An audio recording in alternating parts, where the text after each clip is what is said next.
말씀을 가지고 전능자의 그늘 아래 사는 자라는 제목으로 함께 은혜를 나누려고 합니다. 우리가 사는 세상은 참 험하고 참 환란이 많습니다. 어려움이 밖에만 있는 것도 아니고 여러분 안에도 있고 왼쪽에도 있고 오른쪽에도 있고 앞에도 있고 뒤에도 있고 위에도 있고 아래도 있습니다. 전방위로 있다고 해도 과언이 아니지. 하늘에서도 사고는 있고요, 바다에서도 위험도 있고 땅에서도 어려움이 많이 있는 것입니다. 그러나 밤에만 고난이 있는 것이 아닙니다. 낮에도 고난이 있고 어두울 때만 아픔이 있는 게 아니에요. 밝을 때도 있고 나이만 들었다고 해서 고통이 있는 게 아니고 젊을 때도 있고 가만히 보니까 어릴 때도 있더라고요. 그러니까 제가 며칠 전에 들으니까 어떤 자매가 아기를 낳는데요, 애가 폐가 피질 않는 거예요. 펴져야 숨을 쉴 텐데 폐가 있긴 해요. 근데 펴지지 않으니까 풍선처럼 펴졌다가 오났다가 펴졌다가 오났다가 해야 되는데 숨을 못 쉬는 고통, 그래서 강제적으로 숨을 쉬게 하는 것을 제가 보았어요. 이처럼 우리가 사는 세상은요, 무시로 전방위로 환난과 고난과 고통이 있는 것이 사실입니다. 이 고난과 고통이 언제 어디서 누구에게 왜 오는지 우리는 아무도 알 수가 없습니다. 이것이 고난의 성격. 이 고난과 아픔과 고통들이 밖에서만 오는 것도 아니고 내 속에서도 만들어지는 것을 우리가 볼 수가 있습니다. 왜 그렇습니까? 우리 인생이 참 약하고 세상이 강하기 때문에 그렇습니다. 그래서 세상 사람들은 이 약함 때문에 좀 더 강한 것, 좀 더 확실한 것을 많이 찾아 헤매는 것을 볼 수가 있습니다. 확실한 사람을 찾고요, 확실한 직장을 찾고, 확실한 학교를 찾고, 확실한 보험을 찾고, 확실한 교회를 찾는 것을 볼 수가 있습니다. 그러나 여러분, 이 땅에서는요, 십선지 같은 정감독이 나오는 말입니다. 그런 확실한 마술 같은 곳은 존재하지 않습니다. 그런 사람도 없습니다. 오직 확실한 것이 있다면 우리 하나님이신 줄로 믿습니다. 그분의 날개 아래만이 확실한 것입니다. 저는 우리 모든 성도가 1절에 나온 대로 지존자의 은밀한 곳에 거주하며 전능자의 날개 아래, 날개 그늘 아래 사는 자가 되시기를 주님의 이름으로 축원합니다. 험한 세상을 살아도 그분이 우리를 덮으시고 그분이 우리를 지키시고 보호하시면요, 얼마든지 승리하며 살 수가 있는 것입니다. 험한 세상을 살지만 전능자의 날개 그늘 아래 살아가는 사람들도 얼마든지 많이 있는 것을 우리가 잘 알지 않습니까? 그렇다면 우리가 하나님의 날개 그늘 아래 살게 되어질 때 어떤 보장이 우리에게 주어지며 어떤 약속이 주어지며 그와 같은 은혜를 누리는 사람은 어떤 사람인가 하는 것을 우리가 본문을 통해서 좀 살펴보았으면 좋겠습니다. 여러분, 첫째로 우리가 생각할 것은요, 지존자의 은밀한 곳에 살고 전능자의 날개 그늘 아래 사는 사람들은 어떤 보장을 받고 있는가, 이거 우리가 한번 생각해 봤으면 좋겠습니다. 저는 오늘 1절 말씀이 너무 좋은 말씀이라고 생각되었어요. 오늘 1절 말씀은 우리에게 어떻게 말씀하고 있습니까? 이렇게 말씀하고 있지 않습니까? 지존자의 은밀한 곳에 거주하며 전능자의 그늘 아래에 사는 자. 얼마나 멋있습니까, 여러분? 저는 우리 모두가 이와 같은 사람이 되시기를 주의 이름으로 축원합니다. 어떻게 하면 우리가 이와 같은 은혜를 누릴 수 있겠습니까? 어떤 보장이 우리에게 주어져 있는 것입니까? 한마디로 말하면 10절 말씀이라고 말할 수 있을 것 같아요. 10절 한번 보시기를 바랍니다. 화가 내게 미치지 못하며 재앙이 내 장막에 가까이 오지 못하리니. 아멘.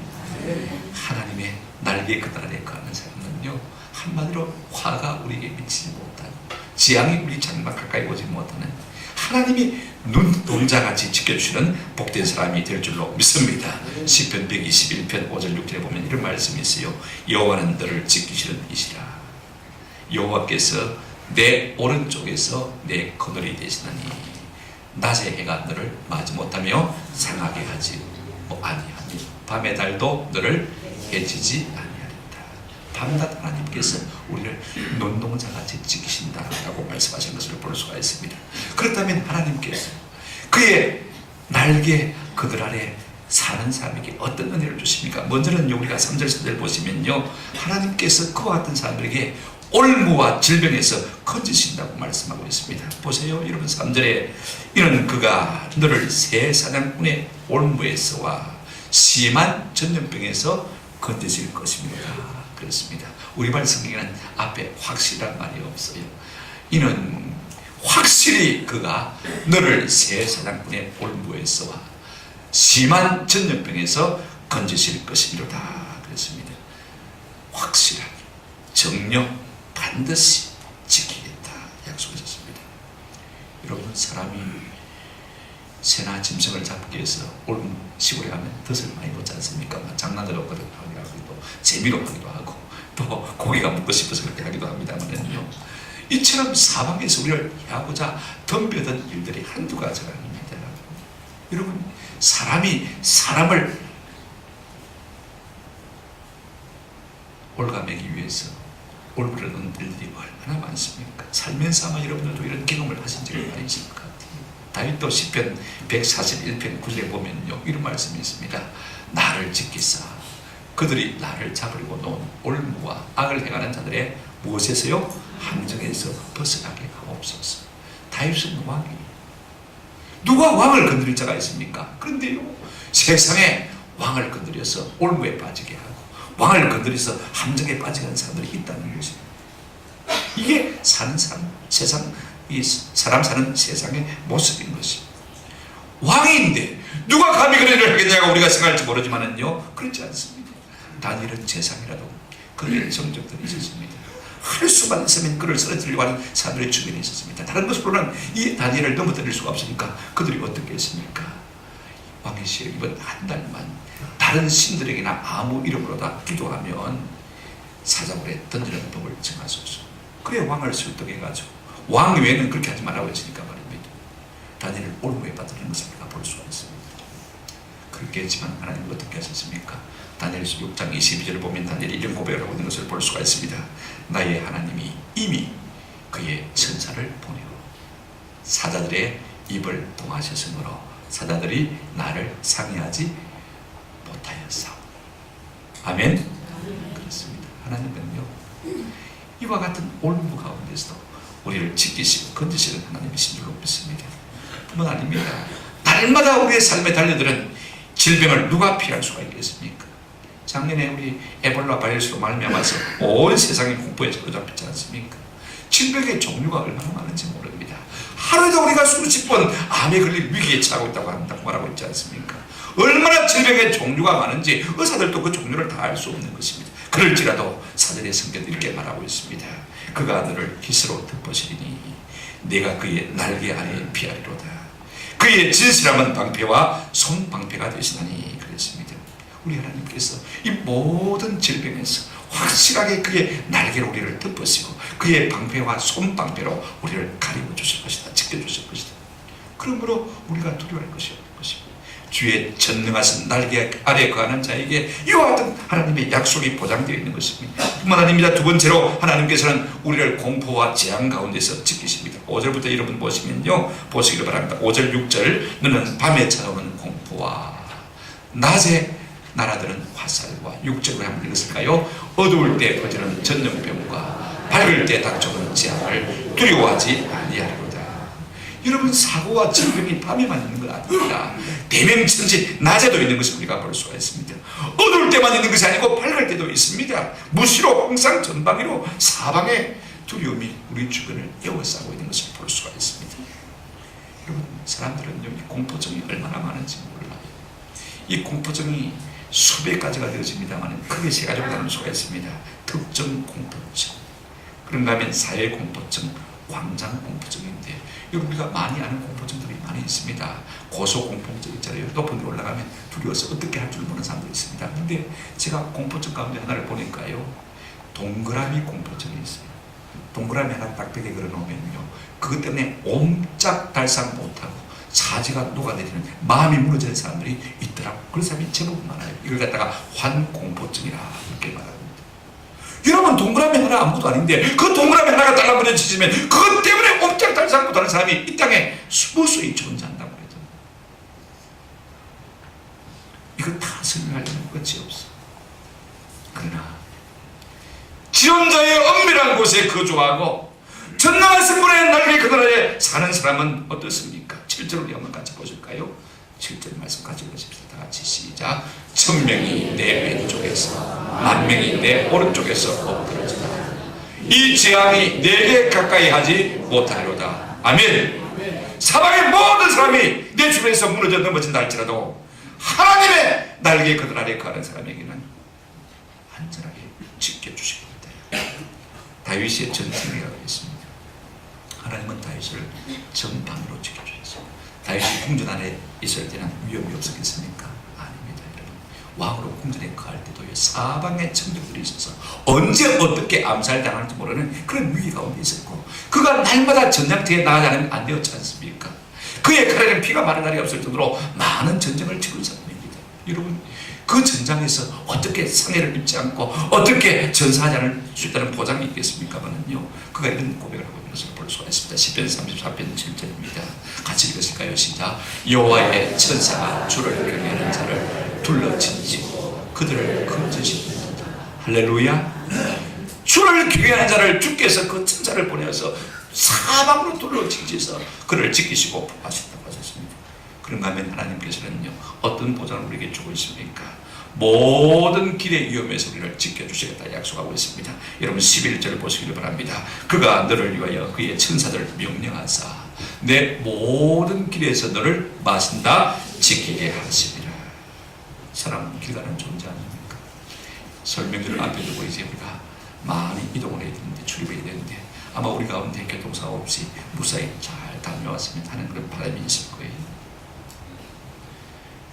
우리 옆집에 할머니 한 분이 계신데 일찍 남편 여의고 혼자서 이 공장 생활해서 아들 하나, 딸 셋을 결혼을 시키고 막 그저 그렇게 잘 살아가는 분이 계세요.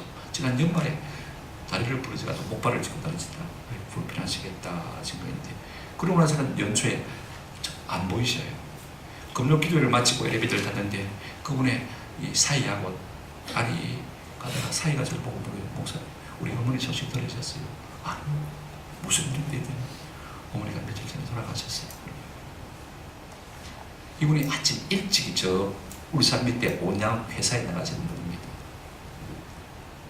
새벽같이 나갔는데 아마 겨울이 어둡지 않습니까? 아침에 7시가 돼도 아직 어두운데 말입니다. 회사 딱 출고 들어가는데 차가 와서 치운대. 그 적주로 돌아가신지 잘 모르겠습니다만, 그래서 장례를 치렀다. 집에 와보지도 못하는 것이죠. 제가 그 소리를 듣고 참 마음이 무너졌어요. 갑작스러운 도움에 놀랐고요. 또 하나는 이런 일들이 먼 곳에서 일어난 것이 아니라 바로 누구 집에서요? 옆집에서 일어난 것 때문에 일어났어요. 이것이 우리가 사는 세상. 며칠 전에 저희 영종대교에서 106종 충돌 있지 않습니까? 106대의 차가 그냥만 뒤에서 들이받아가지고 피해를 입었습니다. 2사람이 죽고 73명이 다쳤더라고 보는 거예요. 얼마나 바쁜 분들입니까?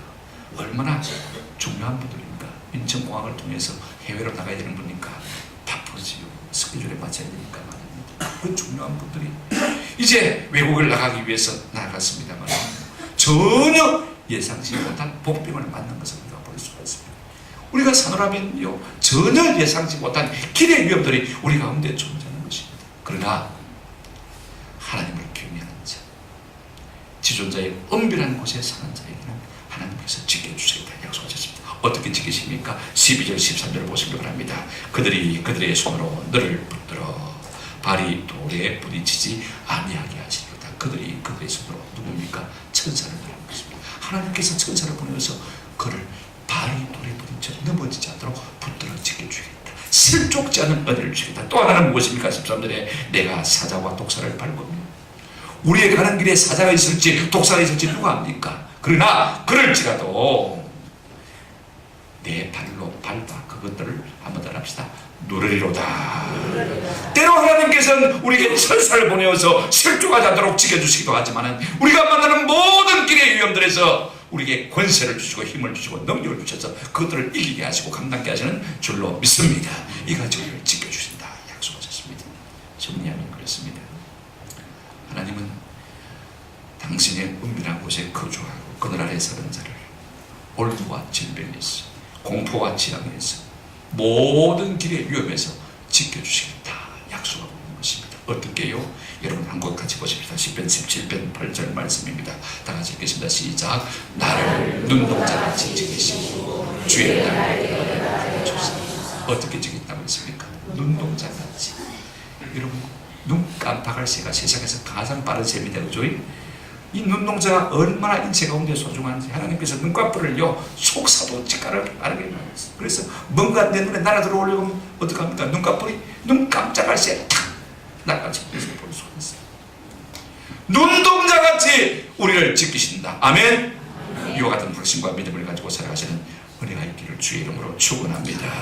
그런가 하면 하나님께서는요 그의 전능하신 날개 그늘 아래 거하는 자들에게 어떤 약속을 주고 있느냐.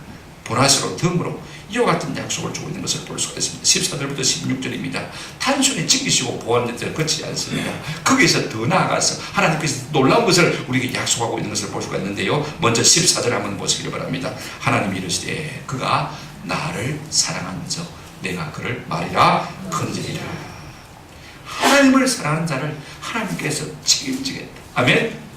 우리가 하나님을 사랑하면 그 하나님을 사랑하는 것으로 인하여서 우리 하나님께서 우리의 삶을 책임져 주십니다. 신명기 5장 10절에 보면 나를 사랑하고 내 계명을 지키는 자에게는 몇 대까지요? 몇 대까지요? 천대까지. 딸랑 내 혼자 잘 살면 뭐합니까? 차다손손 다 잘 됐으면 하는 것이 오늘 우리의 소망이고 우리의 바람입니까? 10편 145편 20절에 여호와께서 자기를 사랑하는 자들은 다 뭐하시고요? 보호하시고 악인 다 멸하시고. 하나님을 사랑하는 자가 아무것도 아닌 것 같아도 하나님께서 다 보호하시고 지켜주신다. 잠언서 18장 17절에 나를 사랑하는 자들이 나의 사랑을 마음에요 입으며. 우리가 하나님을 사랑하는데 하나님 우리를 사랑하지 않겠습니까?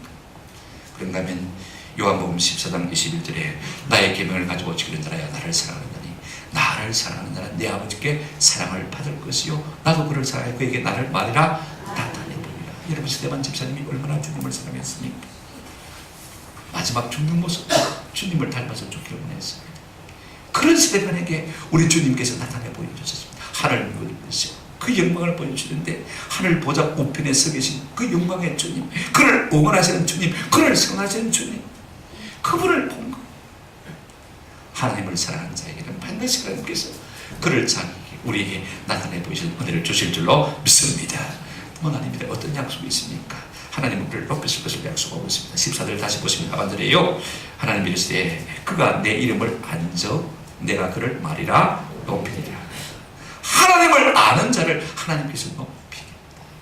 여러분 하나님을 아는 자가 누굽니까? 내가 하나님을 안다고 하지만은요 사실은 말은 안다고 할 수 있어도 실제로 하나님을 아는 삶이 아닐 수가 있습니다. 여러분 하나님을 아는 사람 어떻습니까? 10편 9편 10절에 보면요 여호와여 주의 이름을 아는 자는 뭐 한다고요? 주를 의지하옵니. 진짜 우리가 하나님의 이름을 알고 하나님이 어떤 분임을 아는 사람이라면 우리 하나님을 의지할 수밖에 없지. 나는 부족하고 연약해도 주는 크고 능하신 하나님이시니 날마다 주님을 의지할 수밖에 없는 그 사람이 주님을 아는 사람이에요. 그런 사람을 어떻게 하신다고요? 버리지 아니하십니다. 할렐루야.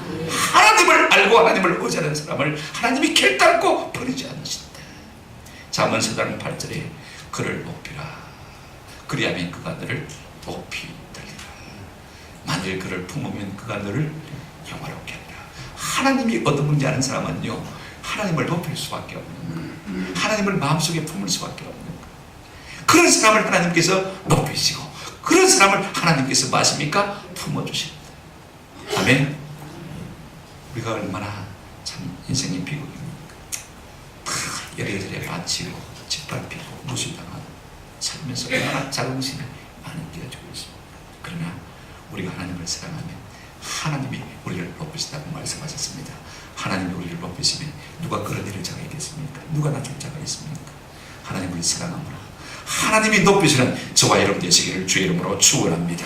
그런가 하면 하나님께서 덤으로 우리에게 주는 복이 하나 있으니 여러분 15절을 보시기를 바랍니다. 어떤 약속을 주고 있습니까? 같이 읽어보십시다. 시작. 그가 내게 간구하니 내가 그에게 응답하리라. 그들이 환난 당할 때에 내가 그와 함께하여 그를 건지고 영화롭게 하리라. 누가 하나님의 전능한 그들 아래 갈 수가 있습니까? 누가 하나님의 엄청난 약속을 받아들일 수 있습니까? 간구하는 자지요, 기도하는 자입니다.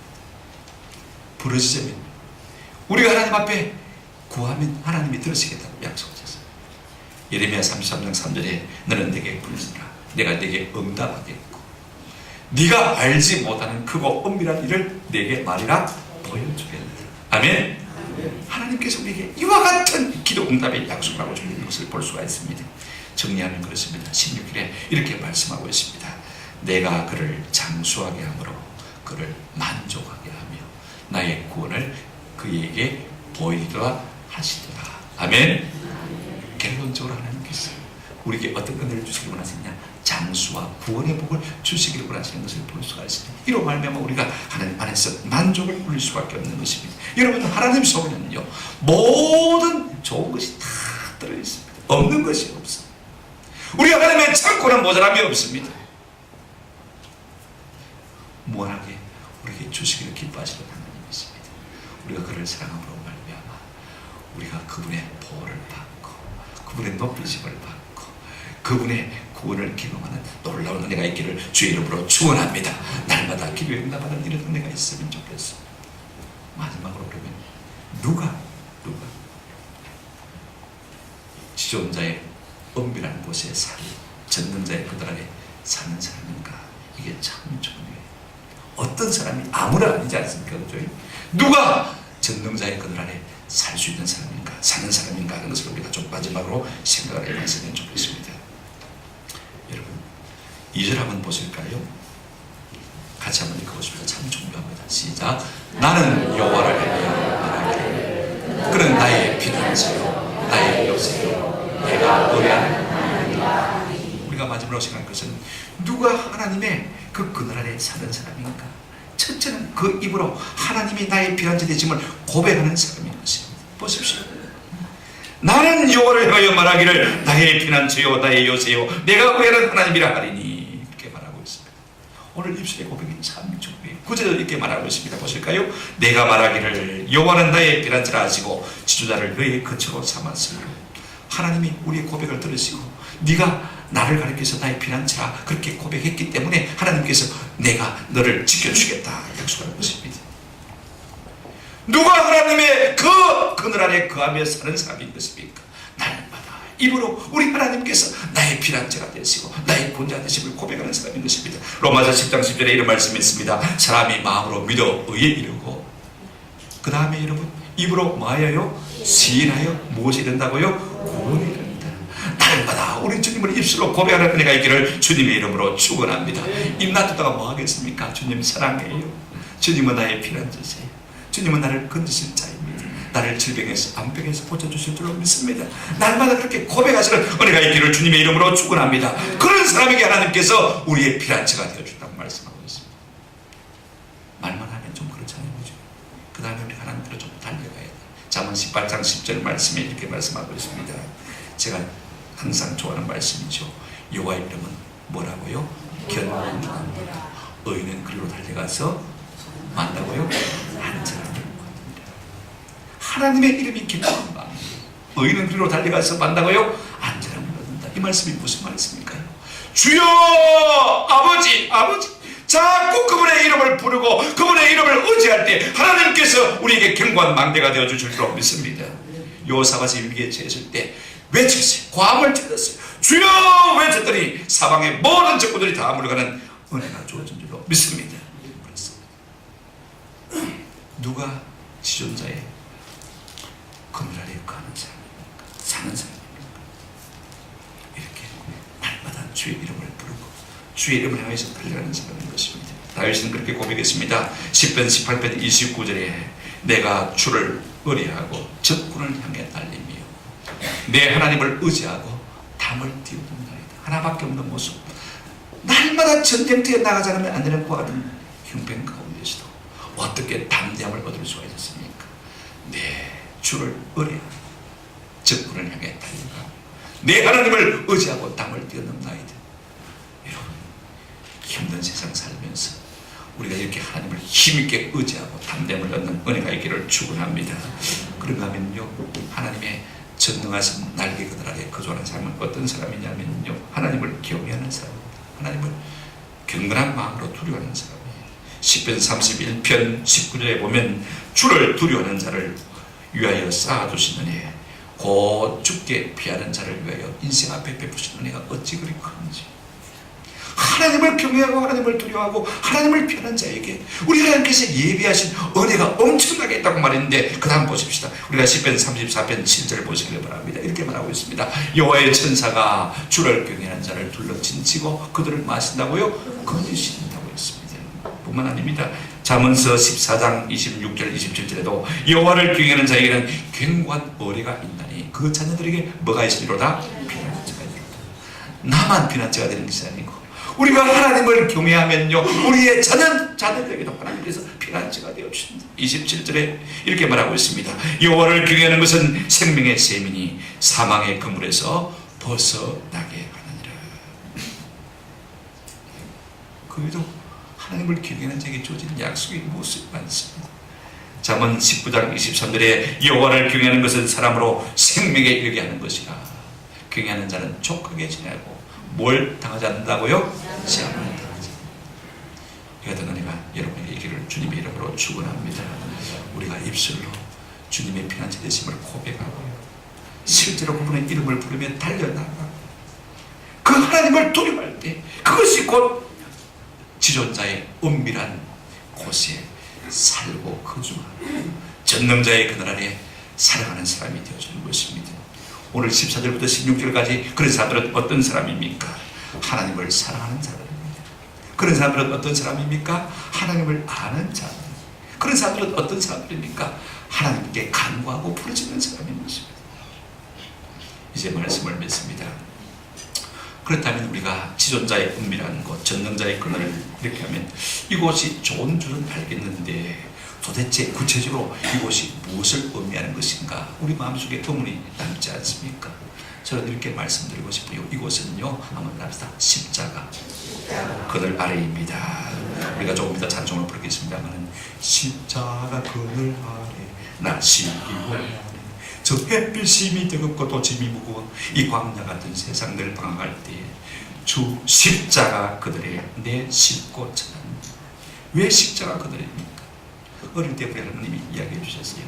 6.25 전쟁이 터져가지고 이제 저 남쪽까지 다 이 부분이 내려왔지 않습니까? 근데 당동의 이 바다가 남해안쪽으로 제일 깊다고 그래요. 조선조로 보겠습니다만은요, 이 우크람이 내려가지고 그게 배를 정박해 놓고 말입니다. 고속 엎내려가면서 한포 사격이라는 것입니다. 그러면 이제 대포가 슝 하고 소리가 날아오지 않습니까? 얼마나 무서워요. 그런데 경험했으니까 그때는 어떻게 하냐면 이 대포가 날아오면요, 방석 하나 머리에 뒤집어 쓰고 대포가 떨어진 곳을 향해서 쫓아가는 것입니다. 지금 대포가 날아오고 있어요. 그런데 어디 가야 삽니까? 앞에 대포가 떨어졌던 곳으로 쫓아가야 사는 거예요. 왜냐? 여러분, 대포는요, 항상 삼각형으로 쏘거든요.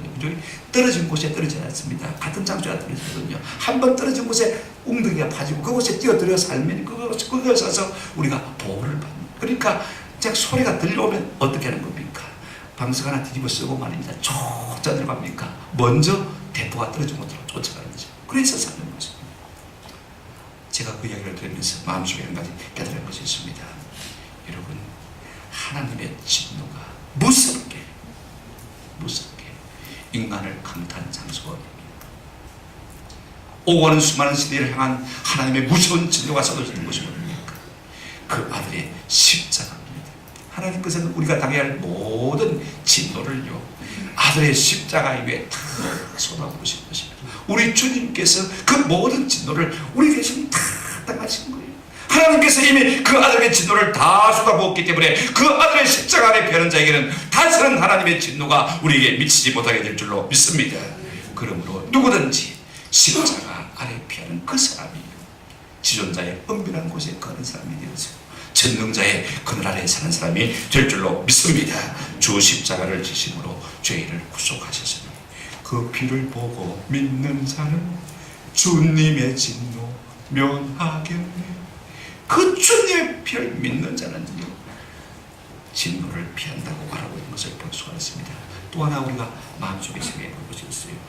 우리가 이 말씀을 참 오용 혹은 악용, 남용하기 쉬운 말씀이라는 사실을 우리가 잘 알 수가 있습니다. 왜냐하면 이 말씀을요, 특별히 91편 11절 말씀은요, 마귀가 예수님을 시험할 때 써먹었던 말씀입니다.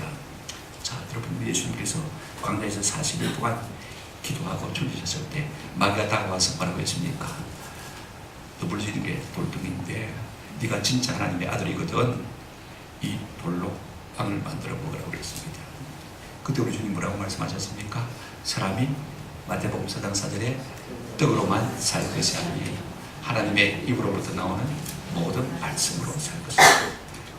떡도 먹여야 살지만 내게 우선적으로 중요한 것은 하나님의 말씀이에요. 그렇게 고백을 했던 것입니다. 그랬더니 마귀가 물러갔어요. 근데 완전히 물러간 게 아니고요, 다시 왔습니다. 언제 시험합니다. 우리 예수님께서 말씀을 가지고 물리치는 거예요. 이 마귀도 시편 91편 11절 말씀을 가지고 왔어요. 예수님을 성전 꼭대기에 세우는 어떻게 했습니까? 뛰어내리라. 그러면서 뭐라고 말하냐면요, 기록되었으되 그가 너를 위하여 그의 사자들을 명하시리니 그들이 손으로 너를 받들어 발이 돌에 부딪히지 않게 하리로다 하시는지라. 이 말씀은 시편 91편 11절 말씀을 인용하고 있거든요. 뛰어내리라. 성경에 그걸 안 했다. 받아준다고 했다. 전사가 지켜준다고 했다. 뛰어내리봐라 그랬거든요. 그때 우리 주님이 뭐라고 말씀하셨습니까? 4장 7절에 보면 또 기록되었으되 주 너희 하나님을 맞지 말라 시험하지 말라. 하나님이 날 지키나 안 주나 보자 시험하기 위해서 그렇게 하라고 했습니까? 하나님은 시험의 대상이 아니라 신뢰의 대상입니다. 아멘. 우리가 11조 할 텐데 하나님 복주나 안 주나 보자, 이렇게 해서 11조 하는 건 아니고, 하나님이 반드시 복 주실 줄 믿는 믿음을 가지고 11조 지키신다 마찬가지. 지켜주나 안 지켜주나 보자, 이게 온전히 11하는 것. 마지막으로 우리가 한 가지 또 생각해 볼 것이 있습니다. 우리 인생의 존재적인 조건이 뭐냐면요, 약함입니다. 저는 나이 반 넘어가면서도 자기가 그것지 않은 사람을 보면 신기하기도 하고 놀랍기도 합니다. 어째 저렇게 자기가 살아있을까? 신기하고 놀랍니다. 아마 이런 사람들은 두 부류 가운데 한 사람일 거예요. 나이 40이 넘고도 여전히 자기가 강한 양 생각하는 사람들은요, 아직까지 인생의 쓴맛을 못 보았거나, 그 다음에 둘 중에는요, 철이 좀 덜 들었거나, 철이 좀 덜 들었거나. 40년 정도 살아보면요, 인생이 얼마나 약한지를 우리가 알 수밖에 없습니다. 뭐 내가 놀만한 게 뭐가 있습니까? 솔직히 한번 생각해 보십시오. 저 가리살이 없는 미물들도 다 가지면 말입니다. 끝이 앞도 못 보는 인생도 변변찮기는 통 마찬가지인 것입니다. 누가 뭐 짐승 보고 어리석다 말할 수 있습니까? 다 약하긴 우리 인생도 마찬가지. 필수 없는 존재인 것입니다.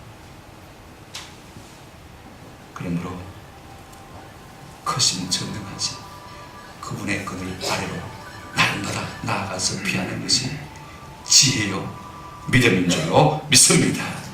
이게 지혜고 믿음인 거예요. 누가 보호를 받는 사람입니까? 누가 하나님의 눈동자가 된 지키심을 받을 수 있는 것입니까? 한두 번 하나님 앞에 나갔다고 해서 하나님께서 그래 오늘 본문의 1절을 보시면요, 한번 따라 하십시다. 거주하며 사는 자, 거주하며 사는 자, 이게 주. 이제부터 여러분의 주민등록 주소를 우리 예수 십자가 그늘 아래로 옮기시는 은혜가 있기를 주의 이름으로 축원합니다. 내가 주님의 십자가 그늘 아래에만 살겠습니다. 이것이 가장 안전한 생명보험입니다. 여러분, 우리가 집에 들어가셔야 되는 3절부터 쭉 마지막 절까지요, 옆에다가 보험 이름을 써보시길 바랍니다. 3절은 생명보험, 4절은 상해보험, 다 해당됩니다. 자다리 보험 들고 하지 말고요, 이 말씀 앞에 여러분의 생명을 거는 은혜가 있기를 주님의 이름으로 축원합니다. 이것이야말로 가장 안전한避難지인 것입니다. 생명들을 앞에 두고 이 말씀을 붙들고 승리하시는 저와 여러분 되시기를 우리 주님의 이름으로 축원합니다. 아멘.